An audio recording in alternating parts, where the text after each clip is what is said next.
It's one of the most nostalgic toys from my childhood, honestly.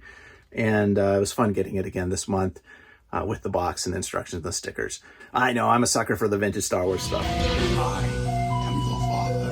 Hey guys, it's David from Red Wagon Dioramas, and it is time for my monthly pickups video. So this is 6 figures a month for the month of August 2025. Let's see, modern Star Wars, Marvel Legends, G.I. Joe Classified, Lego, and vintage Star Wars. All on the list this month. It's going to be a good one. Ooh, one piece of news, guys. As you're watching this video, it should release on Saturday. I think I'm on my way to go see the HasLab gunship in person, because this Saturday, Mr. Stevie and Chris from the Star Wars team are going to be showing it off at a local toy shop in Western Mass at Red 5 Collectibles. So I think Chris and I, maybe a couple other guys, I'm going to drive up there and see it. So if I do, I'll film a little bit. I'll make a video about it.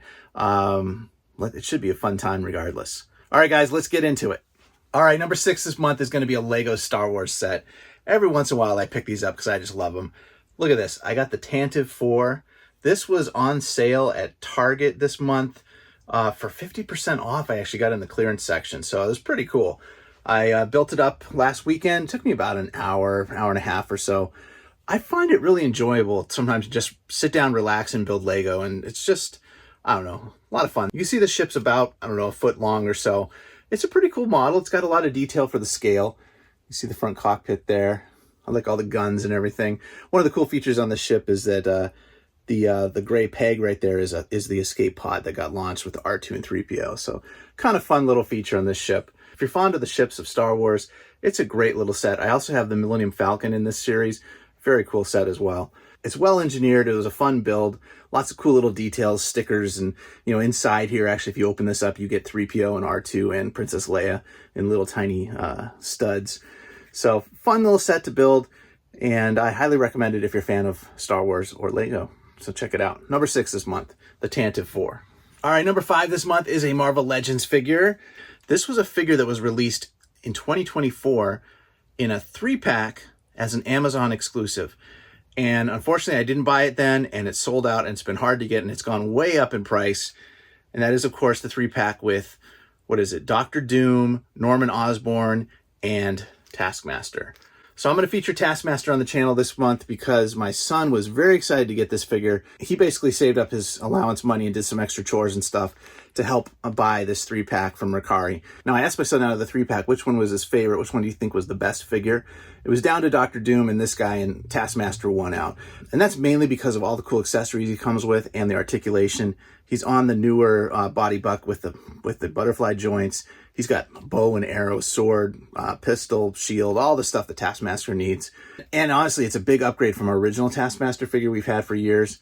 And this guy's just all loose and wobbly, and he doesn't have great articulation compared to the new body. So very cool figure to pick up this month. Made my son very happy. Got him to do some extra chores, and makes the list this month. Marvel Legends, Taskmaster. All right, number 4 this month. This is kind of fun. This was a yard sale find, like a mile from my house 2 weekends ago, I think. Check it out. Max Rebo, Power of the Force, Max Rebo with the other flute player there, Dota Badanawido. Anyway, I've always loved the colors on this packaging, and I just think it looks great. I know this is the standard like 3.75 Max Rebo that everybody has, but I never had it in my collection. I didn't buy much Power of the Force stuff when it came out, and so finding this at a yard sale a mile from my house for $3, can't go wrong with that. I think this normally goes for like 30 or 40, and it's in decent shape. Honestly, I will open it up eventually when I get my Jabba's Palace set up for TVC, because I kind of see myself going in that direction. I have my vintage set up behind me, my vintage Kenner, but I'd like to get a Jabba with the TVC characters going as well. So this is a great add to my collection this month. Very excited to get it, great value, and it's always fun finding something cool at a yard sale. So that's my number 4 this month, the Power of the Force Max Rebo yard sale find. Love it. All right, number 3 this month is going to be a Star Wars Black Series figure. I actually picked up 3 Black Series last month. First of all, I picked up the Range Trooper with that big bazooka from Andor. I think it was half off on clearance at Target for like 12 bucks. I also picked up the new Krennic figure, which is really great.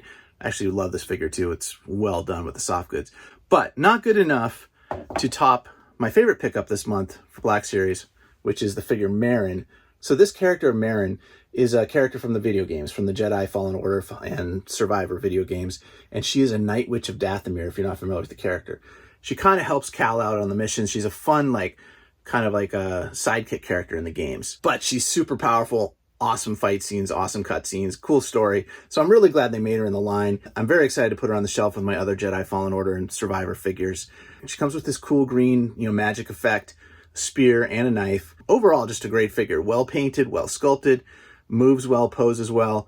Excellently done figure. This one actually came to me from Hasbro Pulse. I had put a pre-order in when they announced it.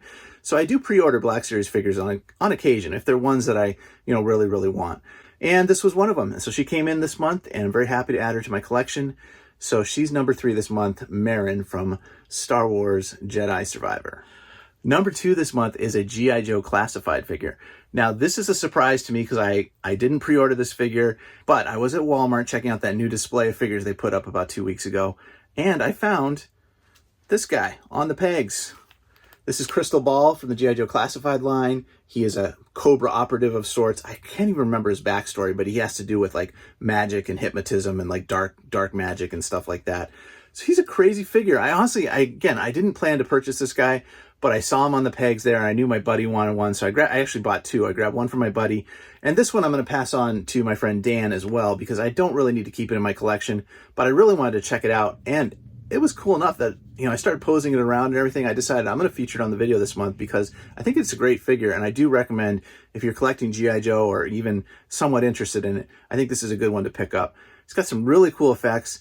The head on this guy is crazy. The sculpt, for this, I don't know, Cthulhu horned demon head thing. The translucent skull and snakes on the shield, and then the hologram feature of the shield. It's just all cool stuff. It's the sculpt, the paint, and everything is well done. It's got all the articulation you're used to with classifieds, but it just has a lot of fun factor with it, given the accessories it has and the look of the figure.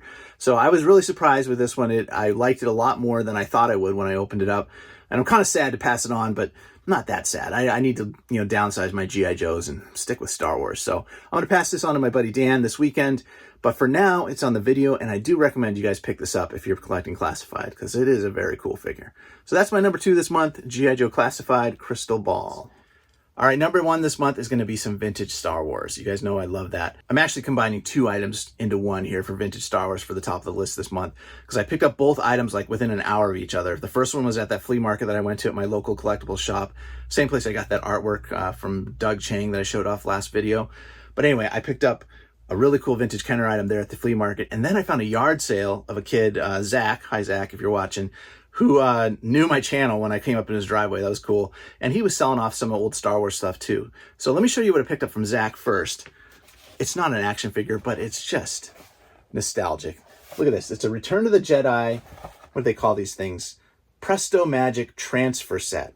So this was one of those toys they had in the 80s. It was a real common toy because all of it was paper.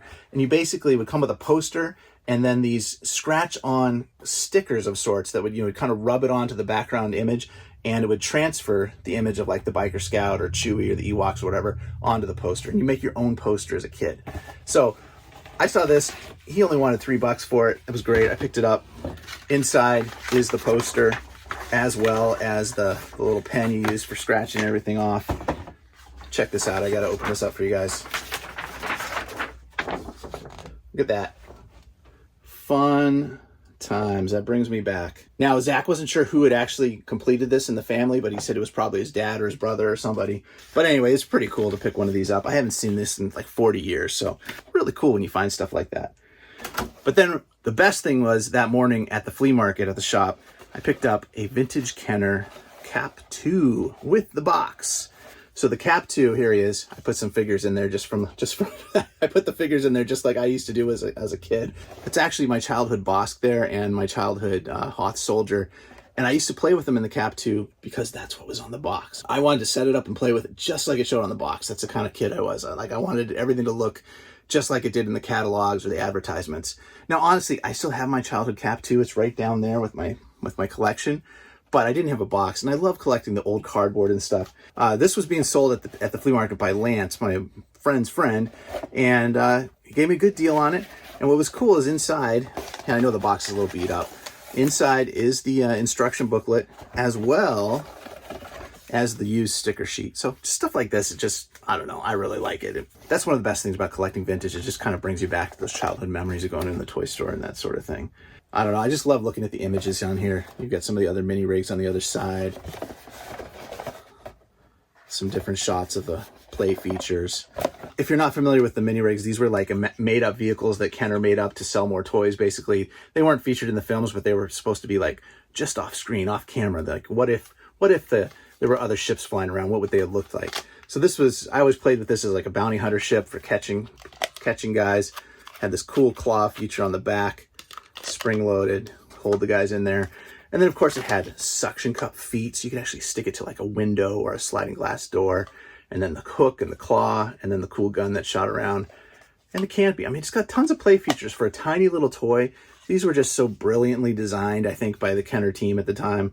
It's one of the most nostalgic toys from my childhood, honestly. And it was fun getting it again this month with the box and the instructions and the stickers. I know, I'm a sucker for the vintage Star Wars stuff. So anyway, the Cap 2 there makes the top of my list this month. Very fun pickup this month for a great price. Thanks again, Lance. I'll see you at the next flea market, which I believe is going to happen this weekend at Eric's shop. So if you're local, check out the Emporium in Easton, Mass. Some cool Sunday pop-up sales happen on some of the weekends. I'll leave it there, guys. Thank you so much for watching. Hit the like button for me. Leave me a comment below. Helps me out on the channel. And I'll catch you on the next one. May the Force be with you. Bye.